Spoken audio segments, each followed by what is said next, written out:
नाही नाही, आपल्या वडिलांची रीत आहे. तुकोबरे आपले वडील आहेत, ज्ञानोबर आपले वडील आहेत, निवृत्तीनाथ महाराज आपले वडील आहेत, नाथ महाराज आपले वडील आहेत. दोन प्रकारचे वडील असतात. एक परंपरा गुरु परंपरा असते आणि दुसरी परंपरा वंश परंपरा असते. तुकोबऱ्यांचा वंश परंपरेचा विचार केला तर कोणी मागे नाही. परंपरा तुकोबारीची सांगितली. विश्वंभर भक्तराज आणि होता तुकियाचा पूर्वज. तुकोबारीचे पूर्वज विश्वंभर बाबा होते. विश्वंभर बाबाने कुणाला मागाय नाही.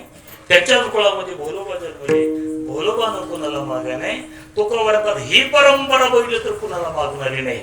आणि दुसरी परंपरा जर विचार केला, ज्ञानोबाऱ्यापासूनची परंपरा आहे. तुकोबारात काही मागणे आम्हाला वडिलाची रीत, वडिलाची परंपरा आमची मागायची नाही. मग तुकोबारे कसं काय मागते? एक मुद्दा असा आहे. दुसरा असा आहे, तुकोबाऱ्याचा स्वभाव असा दिसतो, मागण्यासारखा स्वभाव दिसत नाही. बरेच माणसं स्वभावावर ओळखू येतात, स्वभावावर ओळखतात. तुकोबाराचा काय स्वभाव आहे? तुकोबारात तुका म्हणे तुझी न लगे दसुडी परी आहे आवडी दर्शनाची. हा तुकोबारीचा स्वभाव आहे. दुसरा स्वभाव असा दिसतो, भिक्षा पात्र अवलंबने, जळोजीने लाजीरवाणी, ऐशी ऐशी नारायणी, उपेक्षिने सर्वता. हा स्वभाव दिसतो. तुका म्हणे करी ब्रह्मांड ठेंगणे, अर्थपसरीची निधिकाचे. हा स्वभाव दिसतो. किंवा तुकोबारात ज्या माणसाची सेवा कमी पडली भजनाची त्या माणसाला मागा वाटतं. आणि ज्या माणसाची फक्त कीर्तनच चालू आहे, सेवाचं नाही, त्या माणसाला मागा वाटतं असतं. तुकोबारीचे प्रमाण आहे. आणि ज्या माणसाची सेवा पूर्ण झाली ती माणसं कुणालाच मागत नाहीत, कुणाला. आणि महाराज मागणं कधी चांगलं नसतं. आता खिशे महाराज आहेत माझ्या बरोबर, जवळजवळ 33 वर्ष झालं आमच्या दिंडीला. महाराज 33 वर्ष झालं आमच्या दिंडीला. आम्ही 33 वर्षामध्ये कोणाला 1 रुपया मागत नाही. 1 रुपया खिशे महाराजांचं. गावातून बी घेत नाही कुणाकडून, परगावच्या कुणाकडून घेत नाही, आणि संघाच्याही माणसाकडून रुपया घेत नाही आम्ही. एवढे 8-10-12 दिवस लागतात आम्हाला. तेवढा खर्च आपणच करायचा, कुणालाच मागायचं.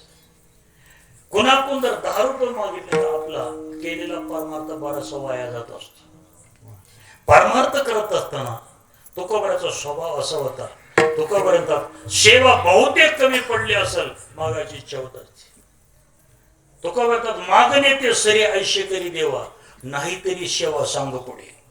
मागायची इच्छा जर होत आणि तुकोबारा हे संपलं पाहिजे, नाहीतर सेवा पुढं करायला सांग, मला सेवा करीन मी. तिसरं चिंतन असं तुकोबाराचं. तुकोबारात आतापर्यंत असं कधीच घडलं नाही की संतानं मागायचं देवानं द्यायचं, असं घडत नाही. मग संतांनी द्यायचं देवाने घ्यायचं असं घडत असतं. काय काय देतात संत?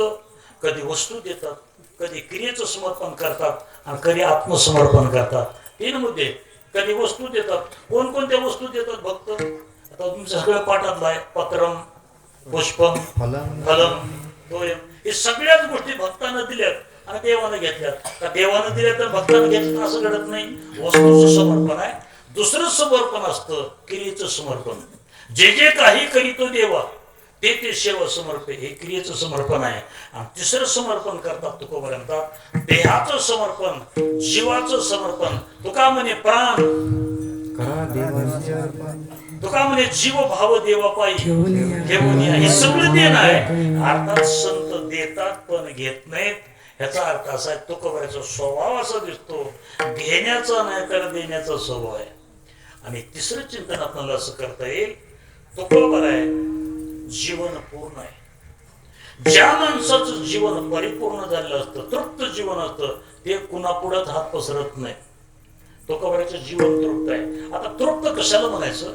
जीवनामध्ये 3 गोष्टी आल्या पाहिजे त्याला तृप्त म्हणायचं. ज्यांच्या जीवनातली कामना संपली जीवन तृप्त आहे, वासना संपली जीवन तृप्त आहे, आणि आसक्ती संपली जीवन तृप्त आहे. तुकोबार म्हणतात कामना ही कामना आहे, कामना शिल्लक नाही. वासना शिल्लक होती का? ब्रह्मरस गोडी जयाशी लादली, वासना निमाली समळ जशी. आणि तिसरं चिंतन असं आहे, तुकोबार म्हणतात आता नवे गोड करिता संसार, आसक्ती नाही प्रपंचापासून विटले हे चित्त. आसक्ती नाही, कामना नाही, वासना नाही, जीवन तृप्त आहे. मग कसं काय मागते? आणि शेवटचं चिंतन करता येईल आपल्याला, तुकोबाराची आणि देवाची जवळीक आहे. इतकी जवळीक होती तुकोबाराची देवाची. तुकोबारा एकटे दिले की देवाने यायचं. तुका